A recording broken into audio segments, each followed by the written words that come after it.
Assalamualaikum warahmatullahi wabarakatuh. Pemirsa, berjumpa lagi dengan saya, Klik. Kita akan berbincang-bincang mengenai hal-hal yang aktual yang terjadi di masyarakat kita, hal-hal yang viral yang ada di media sosial dengan pandangan yang cerdas, ilmiah, luas, dan menarik tentunya. Bersama guru kita, Ustadz Adi Hidayat. Kita sapa dulu beliau. Assalamualaikum, Ustadz. Waalaikumsalam warahmatullahi wabarakatuh. Sehat, Ustadz? Alhamdulillah, baik. Syukur pada Allah Subhanahu wa taala. Gimana kegiatan, Ustadz? Alhamdulillah, menyesuaikan keadaan jeda, anak-anak sekolah ada libur. Iya, libur, Ustadz, di mana-mana macet, Ustadz. Ya, alhamdulillah. Nah, begitulah hidup. Mesti Masya ada Allah, ya. jeda-jeda untuk merefresh, menyegarkan kembali demi menyiapkan kegiatan berikutnya yang lebih berkualitas. Masya. Nah, di ibadah juga begitu kan? Ya, Iya, Ustaz. sholat 5 waktu kan nggak langsung selesai ini langsung lagi iya, kan tidak. betul, Ada betul, jedanya betul, juga kan? betul. Subuh, jeda, zuhur, jeda kan? Iya, Bahkan puasa sunnah pun kan dianjurkan oleh Nabi kalaupun ingin banyak dengan jeda kan? Iya, Yang iya. dikenal dengan puasa sunnah Daud itu. Ya, Senin puasa, Selasa istirahat, Rabu puasa, ya kan? Kemudian Kamisnya istirahat. Supaya ada apa? Ada jeda berkelanjutan. Kemudian kualitas menjadi semakin bertambah dan fisik menjadi semakin kuat. Iya, Oke, iya. tapi ingat, puasa Daud ya, bukan sholat Daud. Bukan subuh, sholat, zuhur, Iya, Ustaz. tidak. Gitu.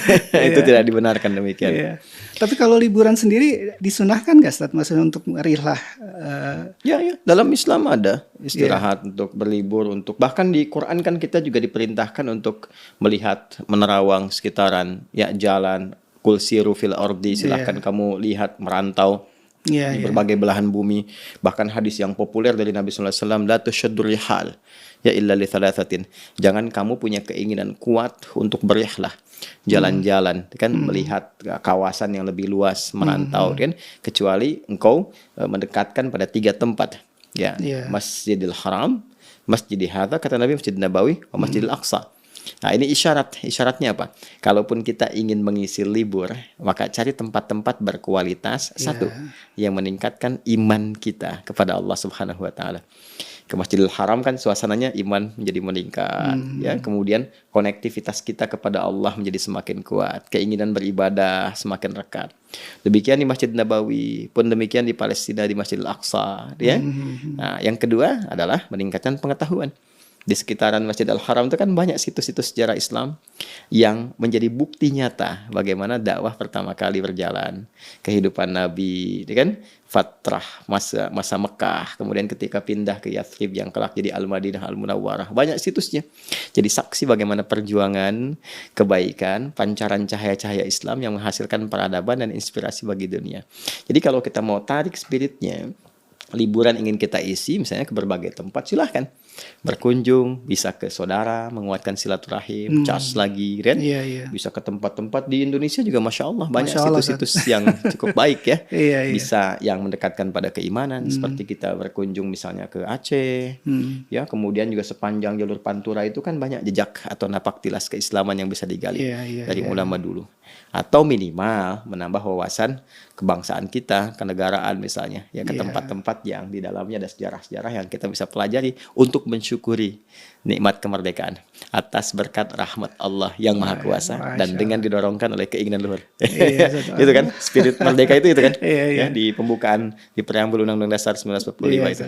Iya, Masya Allah. Ya, jadi kita mau bahas apa saat ini? Kita akan membahas satu pertanyaan yang berulang-ulang dipertanyakan di bulan Desember, Ustaz. Khususnya bagi kita umat Muslim. Jadi nggak lama lagi kan saudara-saudara kita yang beragama Kristen akan merayakan Natal, Ustaz. Nah, pertanyaannya, boleh nggak kita mengucapkan Selamat Natal, Ustaz? Baik, jadi pertama ini menjadi menarik karena pertanyaan dimaksud seringkali berulang Iya, di betul, Ustaz. penghujung tahun setiap datang Desember gitu ya. Iya, betul. Ya, namun ya kita proporsional saja, bersikap wajar, tidak mengapa. Toh ini boleh jadi juga semakin mencharge wawasan kita, Betul. menambah pengetahuan dan meningkatkan sisi toleransi yang proporsional. Iya, iya. Sekalipun wajar juga kita bertanya, Kenapa saat eventnya saudara-saudari kita yang lain seperti Hindu misalnya, Buddha atau Konghucu, di saat hari rayanya juga tidak seramai pembicaraan seperti sekarang gitu. Iya, iya. Tapi ya tidak apa-apa, sekali lagi ini proporsional. Yang penting ada sisi yang proporsional untuk menerapkan toleransi sesuai dengan porsinya masing-masing, bagaimana mewujudkan sikap saling menghormati dan membangun keharmonisan dalam berbangsa, bernegara. Untuk itu, di dalam Islam, bersyukurnya kita kepada Allah Subhanahu wa taala, konsepsi tentang toleransi, sikap menghormati, terutama antar keyakinan dan kehidupan beragama, itu sudah diatur sedemikian detail, lengkap, dan sempurna. Ya, dalam konteks ini, Islam membagi kepada dua bagian sisi toleransi yang terkait dengan aspek beragama ini. Apakah pembahasannya masuk di ranah ibadah dalam konteks hubungan kita, konektivitas kita dengan Allah Subhanahu wa taala, dengan Tuhan yang kita yakini, kan? Ataukah yang dimaksudkan ini sisi muamalah, konektivitas kita secara sosial dalam berkehidupan bermasyarakat misalnya, atau berbangsa, bernegara. Nah, Islam mengatur itu secara sempurna, memberikan ruang-ruang untuk kita berinteraksi dan batas-batas yang di dalamnya terdapat unsur penghormatan, saling menghargai, dan toleransi tingkat tinggi. Ya, saya beri contoh misalnya, ketika berbicara tentang persoalan agama, bagaimana toleransinya? Sangat sempurna. Bahkan turun surah sekaligus satu surah. Di dalam surah Al-Kafirun itu kan, itu kan sejarahnya ketika ada yang berusaha mengajukan proposal pengajuan kepada Nabi Muhammad SAW supaya mencampur adukan keberagamaan itu dengan bergantian beribadah. Ya, mereka datang kepada Rasulullah ya Muhammad SAW, kurang lebih kalau bahasa kita tidak usah berselisih, tidak usah ribut, kita ibadah bergantian saja. Malam ini kami menyembah Tuhanmu, besok-besok kau menyembah Tuhan kita, kata mereka. Maka turun surah Al-Kafirun itu yang legasinya sangat luar biasa. Perhatikan di ujung ayatnya, lakum dinukum waliyadin. Ya, betul, kita tidak usah berselisih. Untuk apa berselisih? Tidak usah ribut, tidak usah saling mencela. Cukup kita saling menghormati dengan beribadah masing-masing. Tidak perlu saling mencampuri. Justru ketika mencampuri, teorinya menjadi berubah. Kan ini satu ikut ke tempat orang lain, fisiknya seakan mengikuti, tapi hatinya mengingkari. Itu kan sifat munafik namanya. Tidak total dalam beragama. Kan? Kalau mau berkeyakinan, mesti total. Nggak boleh ada unsur paksaan. Kan? Silahkan Anda lakukan apa yang Anda yakini. Kami pun mengerjakan apa yang kami yakini. Tidak perlu saling mencampuri, tidak perlu saling mencela. Silahkan berdiskusi, silahkan mengkomparasikan, sampai menemukan kebenaran yang sejati. Dan itu pun pertanggungjawabannya dibawa masing-masing, sesuai dengan konsep keyakinan yang diyakini. Karena itu nanti ada pula penekanan di Quran surah kedua Al-Baqarah di ayat 256. La ikraha fid din. Tidak boleh bahkan ada paksaan dalam konteks keberagamaan itu. Ya, ad-din itu bisa ditafsirkan pertama Islam, Quran surah ketiga Ali Imran ayat 19. Inna dina indallahil Islam. Sungguh agama yang diridhai, ad-din yang diridhai oleh Allah adalah Islam. Jadi kalau kita mau kaitkan Quran surah ketiga Ali Imran ayat 19 dengan Quran surah kedua Al-Baqarah ayat 256, untuk masuk Islam pun nggak boleh dipaksa. Jadi kita nggak boleh paksa orang tuh untuk masuk Islam, atau misalnya nyogok dengan bantuan. Ada orang kena musibah, kita kirimkan sembako. Kalau nggak baca syahadat misalnya nggak dikasih, atau kasih biskuit mereknya syahadat yang kalau dimakan langsung la ilaha illallah gitu. Itu nggak boleh, nggak boleh. Bahkan bisa berdosa. Ya, tidak diperkenankan memaksa orang, ya, itu tidak diperkenankan. Bahkan Nabi pun ketika sedang berdakwah itu menunaikan tugas risalah, itu jelas kalimatnya, fadzakir innama anta mudzakir lasta alaihim bimusaitir. Muhammad sallallahu alaihi wasallam, silahkan ingatkan, ya, sampaikan kepada mereka risalah, sadarkan, ya, kemudian silahkan ajak untuk meriset, ajak untuk menilai sampai menemukan kebenaran yang sejati. Engkau tidak ditugaskan untuk memaksa orang. Lasta alaihim bimusaitir, kan? Maka siapa kita harus memaksa orang lain? Itu konsepsi yang pertama, indah, la ikraha fid din, lakum dinukum waliyadin. Tapi kalau kita tarik ke dalam konsepsi muamalah, hubungan antar sesama kemanusiaan, sifat sosial, maka Islam datang dengan satu petunjuk yang sangat luar biasa. Di situ muncul bagaimana membangun harmoni, saling tolong menolong, ya kan? Membantu, bahkan boleh kita mensupport juga non muslim yang boleh jadi mungkin merasa kekurangan atau kena musibah dan sebagainya. Jangan kita lihat akidahnya. Dalam konteks membangun bangsa bernegara, boleh jadi di kantor misalnya ada kawannya yang non muslim juga, ya kan? Iya, Misalnya di instansi pemerintahan atau bahkan di kemiliteran, nggak semuanya mungkin orang Islam, tapi mereka bekerja sama membangun keharmonisan untuk apa? Untuk memakmurkan negeri, berjuang demi negara, demi bangsa. Bagi umat Islam diniatkan pula sebagai ibadah kepada Allah Subhanahu wa taala. Itu toleransinya sempurna. Punya tetangga, kan? Non-muslim. Saya misalnya punya tetangga yang Kristen, yang Hindu misalnya, atau yang Buddha. Kita masak makanan kita, tercium baunya ke tetangga. Apa kata Nabi? Ya kan? Selama baunya sampai ke tetangga, maka bagi dengan tetangga itu. Walaupun cuma kuahnya gitu kan. Nah ini ada yang salah tangkap. Dia tangkap ujungnya Kuahnya aja. aja. Jadi dia makan opor ayamnya, dia bagi kuahnya. Tidak begitu ya. Jadi walaupun yang kita masak mungkin cuma mungkin kuahnya kuah opor tapi isinya tempe, bagi gitu. Iya, Supaya nggak salah persepsi. Tapi apakah hadisnya pernah berkata jika tetangga Anda muslim saja? Tidak. Iya, betul. Di dalam konteks kemanusiaan kita berbagi, konteks bernegara kita saling support, tapi ibadah itu punya porsinya sendiri. Nah, kenapa saya antarkan dengan pembahasan ini? Ini yang menjadi kemudian titik awal pembahasan kita dengan pertanyaan, apakah Natal itu ini masuk kategori ibadah atau muamalah? Iya. Kan? Nah, ini persoalannya. Apakah dalam Natal itu yang dilakukan saat Natal, saudara-saudari kita sebangsa setanah air misalnya di Indonesia atau bahkan yang di luar ya, karena ini kan terkait dengan agama tertentu yang tidak hanya dicakup di Indonesia, tapi di luar juga ada yang seiman atau sekeyakinan dengan apa yang tadi disebutkan dari kalangan Kristen. Nah, sekarang persoalannya Natal itu bagi saudara-saudari kita yang di Kristen itu ibadah atau hanya persoalan budaya? Persoalan sosial, gitu kan? Yang kalau diinteraksikan ya bisa membangun harmoni dalam konteks sosial saja, nggak ada kaitan dengan ibadahnya. Nah kalau kita merujuk misalnya, taruhlah pada keterangan Kemenag ya. Ini Kemenag kan suka bikin panduan dan ini kan yang punya otoritas mengatur tata cara, ya membantu bukan tata cara ya, tapi membantu bagaimana pelaksanaan ibadah, implementasi ibadah di masyarakat khususnya di Indonesia dalam berkeyakinan itu bisa terpenuhi dan terjamin dengan baik sebagai amanat Undang-Undang Pasal 29 ayat 2. Negara menjamin kemerdekaan tiap-tiap penduduk untuk memeluk agamanya masing-masing dan beribadah menurut agama dan kepercayaannya itu. Demi memudahkan, menjamin, memberikan pengayoman, memfasilitasi, salah satunya kan ada Kemenak. Ya nanti sejarahnya kalau mau itu cukup panjang, tapi di antara fungsinya demikian. Nah, ini saya punya satu lembaran ya. Beberapa yang kita ambil langsung dari situs Kemenak, Kementerian Agama Republik Indonesia. Ini yang terbaru ya, yang terbaru, yang terkait dengan kondisi PPKM, dengan yang dengan PPKM ini bagaimana kemudian Kemenag menghadirkan edaran terkait dengan pelaksanaan Natal. Jadi judulnya ini cukup menarik nih. Ya, kalau kita lihat, nah ini kan ini Menteri Agama ya. Kemudian ini Menteri Agama yang dari situs Kemenag.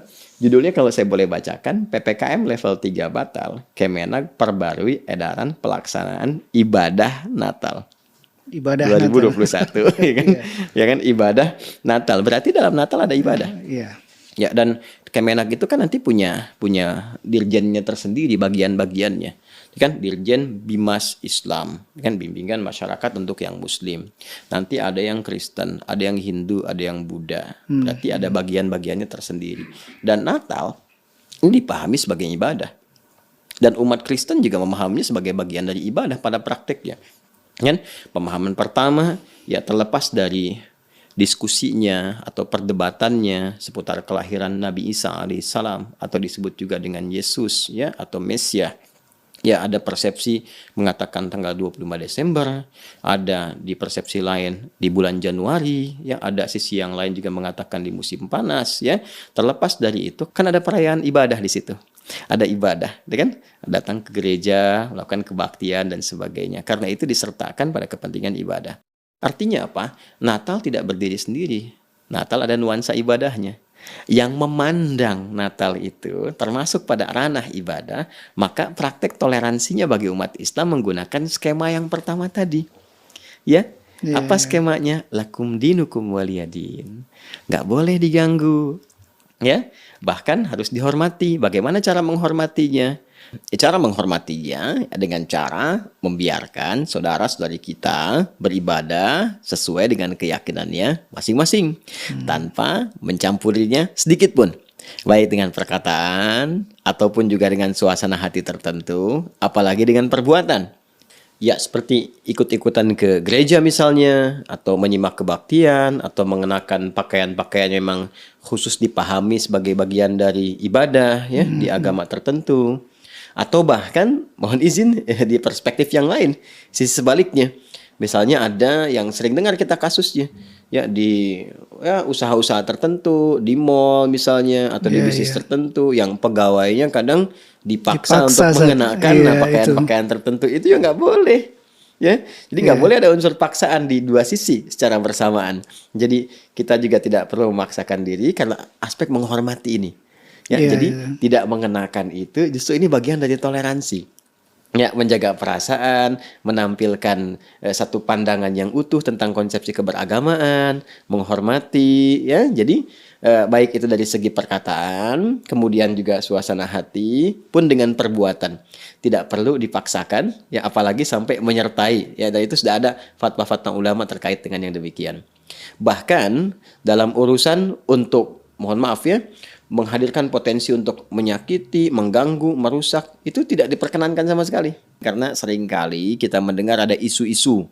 Ya, kalau sudah masuk ke Desember ada penjagaan ketat dari aparatur kepolisian dan sebagainya di gereja-gereja tertentu karena dikhawatirkan ada serangan-serangan atau teror dan sebagainya. Sekaligus kita menegaskan, ya, ya, khususnya pada umat Islam bahwa tidak boleh sama sekali mengganggu, apalagi merusak. Mencela pun tidak diperkenankan. Itu ada surahnya sendiri loh. Iya, iya. Surah ke-6 Al-An'am ayat 108.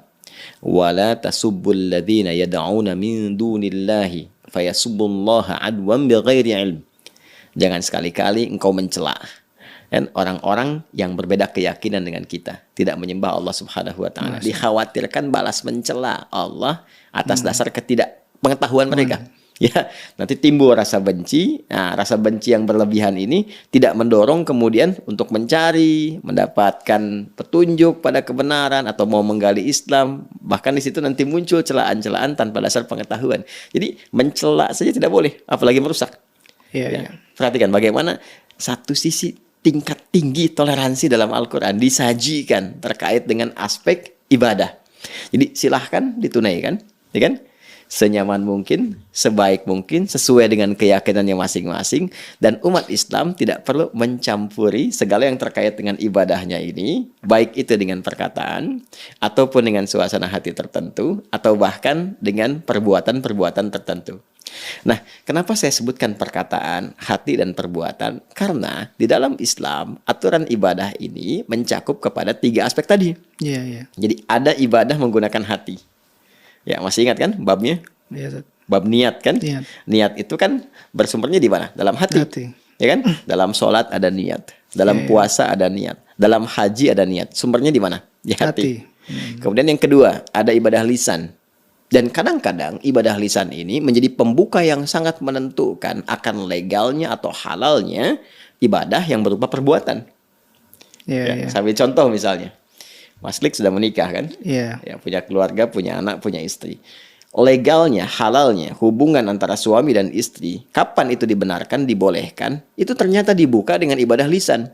Saya terima nikahnya si Fulana binti Fulan dengan mas kawin sekian dibayar tunai. Iya. Ada ijab, ada qabul. Ijab dan qabul bukankah itu perkataan? Iya. Itu ibadah. Dan disebut mitsaqan ghalidha, perjanjian yang sangat kuat, komitmen yang harus dipegang erat.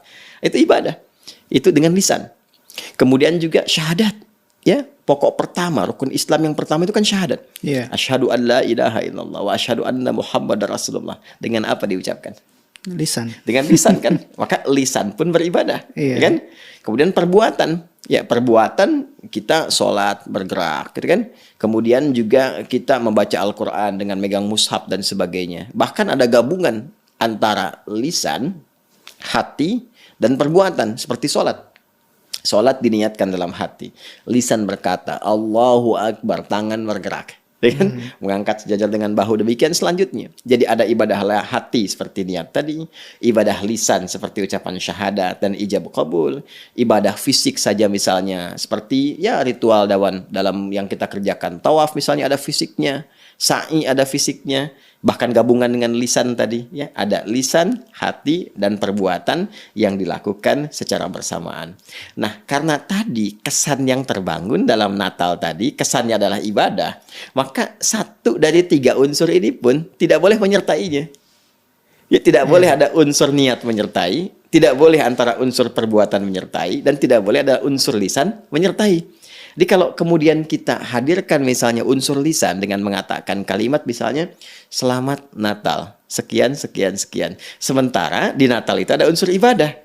Unsur yang berbeda dalam konsepsi ketuhanannya. Ada unsur penyembahan, ya. Ada unsur peribadahan seperti tadi yang digambarkan. Datang ke gereja, ada proses tertentu yang sesungguhnya dalam keyakinan kita Islam dipandang berbeda.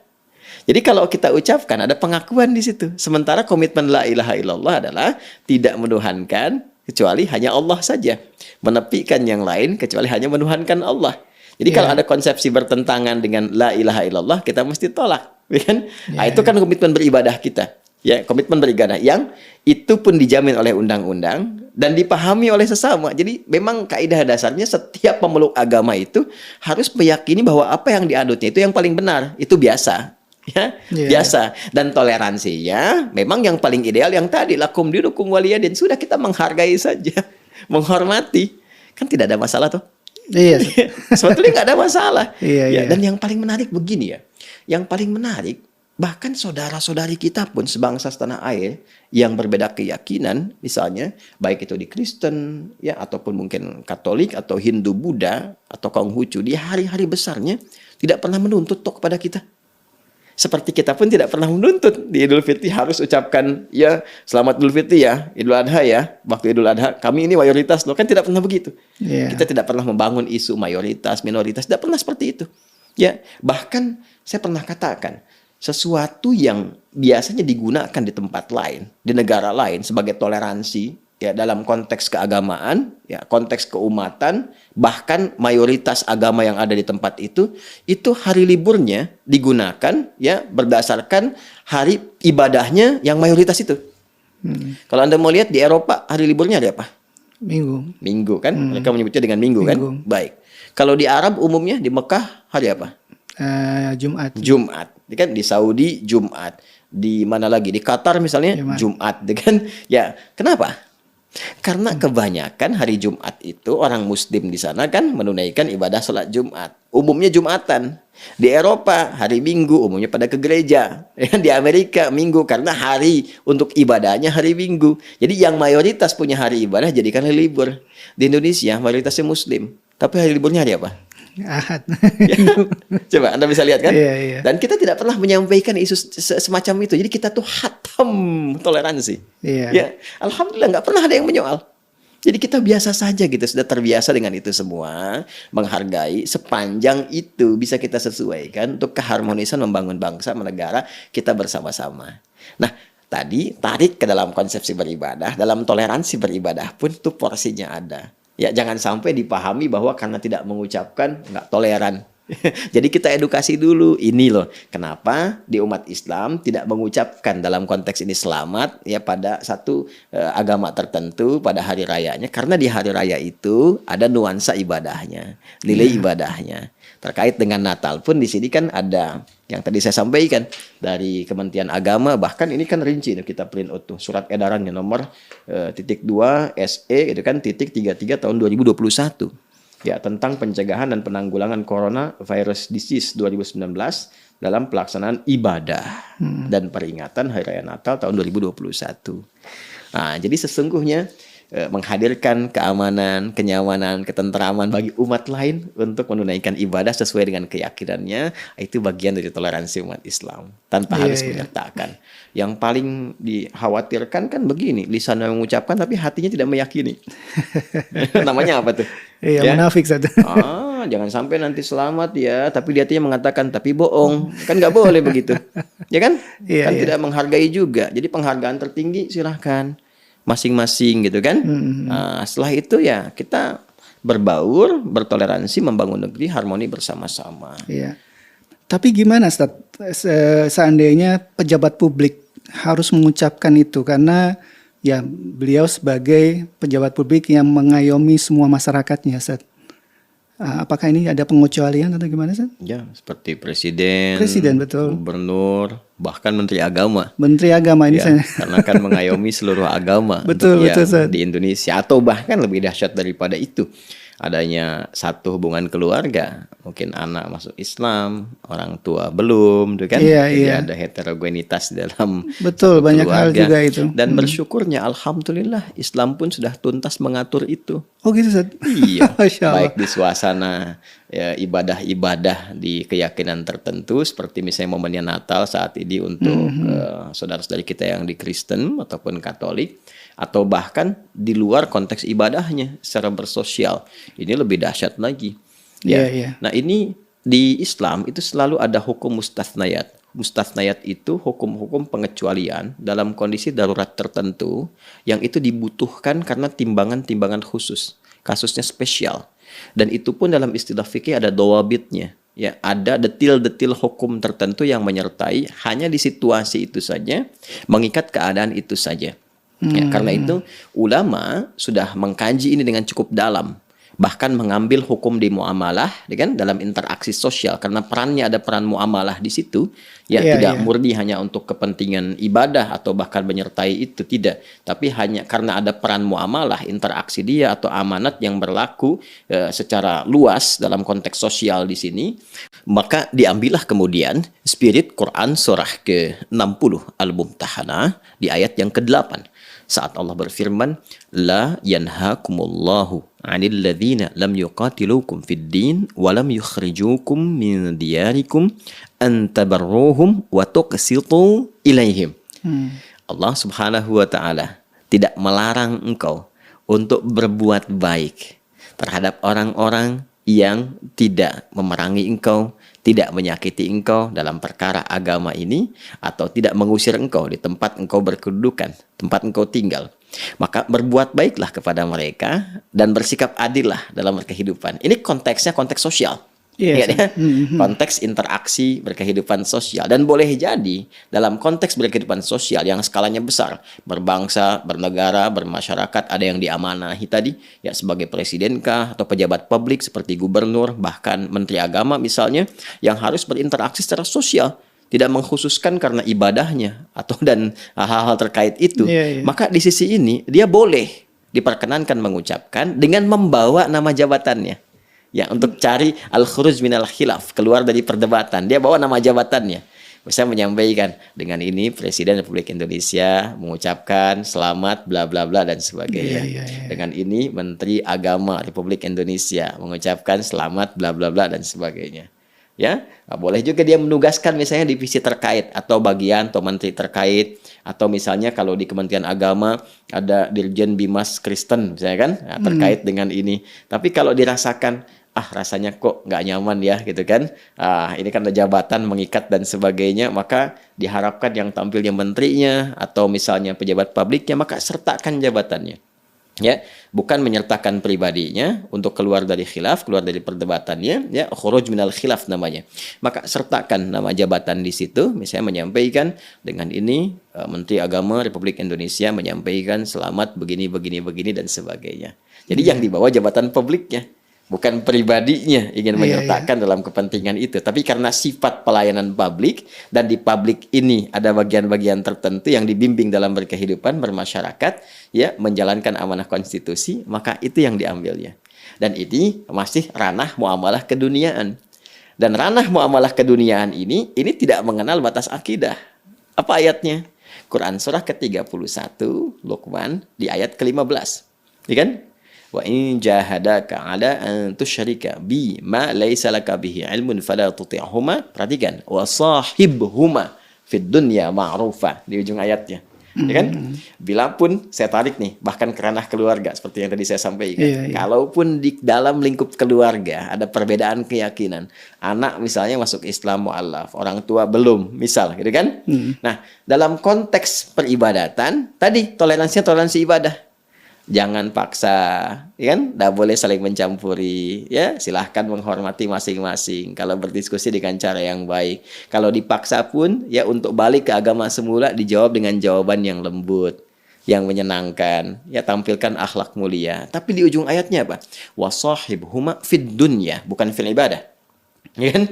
Nah, jadi ada urusan-urusan dunia, ada urusan-urusan ibadah, spesifik sifatnya.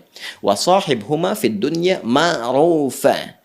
Dan pergauli orang tua itu, perlakukan dengan cara yang terbaik dalam konteks kehidupan dunianya, sifat bersosialnya. Jadi artinya apa? Perbedaan agama tidak menghalangi seorang anak untuk berbakti kepada kedua orang tuanya dalam konteks kehidupan dunia.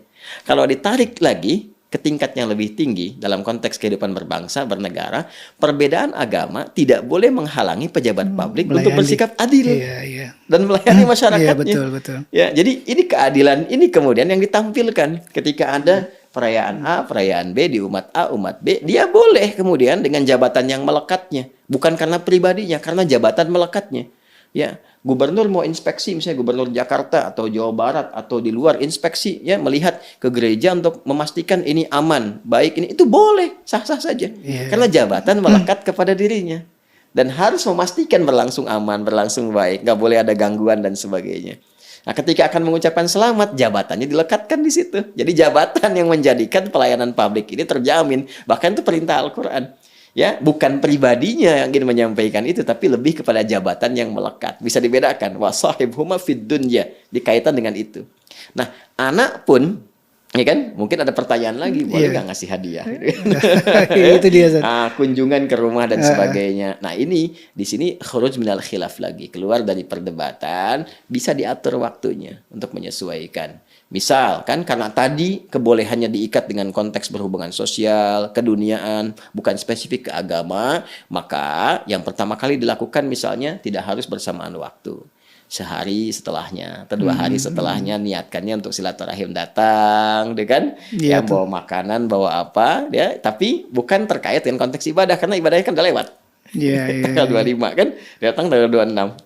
Dia datang tanggal misalnya 27 gitu kan. Dan kaitan-kaitan yang tidak erat langsung tersambung dengan ibadah. Nah, itu keluar dari konteks perdebatan, konteks khilaf, hal yang tidak mungkin menyenangkan karena nggak semua orang bisa memahami konsepsi ini.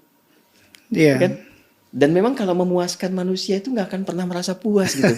Karena semua kan punya tinjauan berbeda.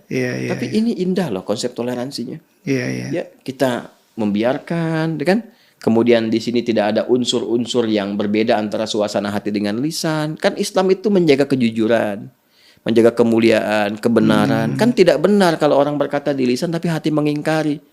Itu kan ada sifat munafik, tidak sesuai antara lisan dengan hati. Tadi yang saya katakan demikian. Apa mau misalnya Mas Dik saya katakan selamat ya Mas Dik ya, kan sudah mendapatkan anak sekian ya dan mereka pintar-pintar, tapi di hati mengatakan tapi bohong ya.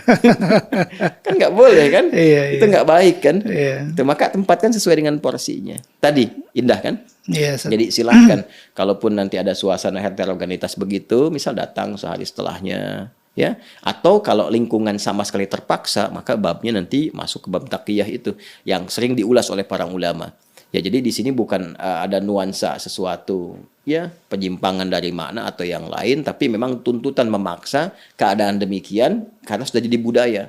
Ya, seperti misalnya di Eropa, di Amerika dan sebagainya. Ya kan? Natal itu ya dipahami bagi sebagian masyarakat ya, budayanya sudah begitu. Sudah budaya. Sedangkan misalnya tinggal di kalangan umat Islam minoritas dalam situasi seperti itu. Maka inilah fikih Islam itu lengkap, Masya Allah, luar biasa lengkap. Jadi beda antara keadaan kita misalnya dalam kondisi A, kondisi B. Seperti kita kalau makan misalnya, kita kan mengharamkan makanan-makanan tertentu. Ya, daging babi misalnya diharamkan. Ya, haram total, nggak boleh dimakan, nggak boleh dikonsumsi. Ya, cuma dalam kondisi tertentu Anda berada di situasi yang sangat sulit, berada sedang berkemah di hutan dan sebagainya, nggak ada makanan yang lain kecuali itu, kan? maka diperkenankan itu kemudian dimasak, dimakan hanya untuk menutupi lapar sambil mencari makanan yang lain yang dibenarkan. Tapi sementara saja dalam kondisi demikian.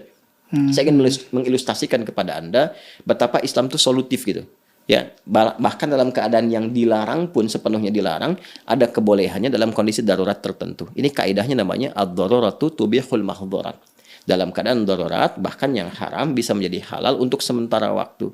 Ya, nah, tapi dengan hikmah-hikmah tertentu, ada hikmah di baliknya. Nah, dalam kondisi tadi, toleransi misalnya dalam konteks yang lebih luas, kondisinya umat Islam minoritas, terus yang mayoritasnya belum paham tentang konsep tadi. Yang kalau dipraktekkan terjadi singgungan yang lebih fatal, gitu kan? Nah, boleh jadi nanti terkucilkan, pelayanan publiknya menjadi tidak didapatkan, dengan tetangga menjadi tidak akur dan sebagainya. Maka di situ berlaku ad-daruratu tubihul mahdhurat. Dia boleh mengatakan kalimat-kalimat yang tidak langsung berhubungan dengan konteks ibadahnya. Ya, misal dia kalau kata ulama langsung mengambil kalimat umum, selamat ya, gitu kan? Congratulations misalnya kalau di Inggris ya. Nah, kita tidak langsung mengambil kalimat-kalimat yang spesifik pada pengucapan terkait dengan ibadahnya. Nah, itu dalam kondisi tadi. Tapi kalau kondisi saling memahami, seperti di Indonesia kan nggak ada masalah. Tadi yang saya katakan, orang tidak mengucapkan pun kan tidak menyoal. Iya. Nah, jadi kalau saya lihat ada baca di berita tuh ya, Kemenak wilayah tuh di wilayah tertentu membuat himbauan, ya saya kira itu tidak diperlukan. Nggak dengar beritanya itu, ya yang membuat himbauan ke instansi tertentu supaya membuat spanduk ucapan, ya saya kira itu tidak dalam konteks yang diperlukan. Iya. Karena kan, tapi menariknya gini, disadari juga ini kan himbauan tidak dipaksa. Tapi kalau Anda kan punya otoritas, jadi begitu diturunkan ke bawah sifatnya instruktif gitu, walaupun himbauan. Sedangkan menariknya kan kalau sifatnya tidak ada paksaan, biasa-biasa saja, ya tidak perlu ada himbauan. Jadi biasa saja gitu ya. Nah, karena itu penting kita mengedukasi, kita mencintai kehidupan berbangsa, bernegara, saling menghormati, ya kan?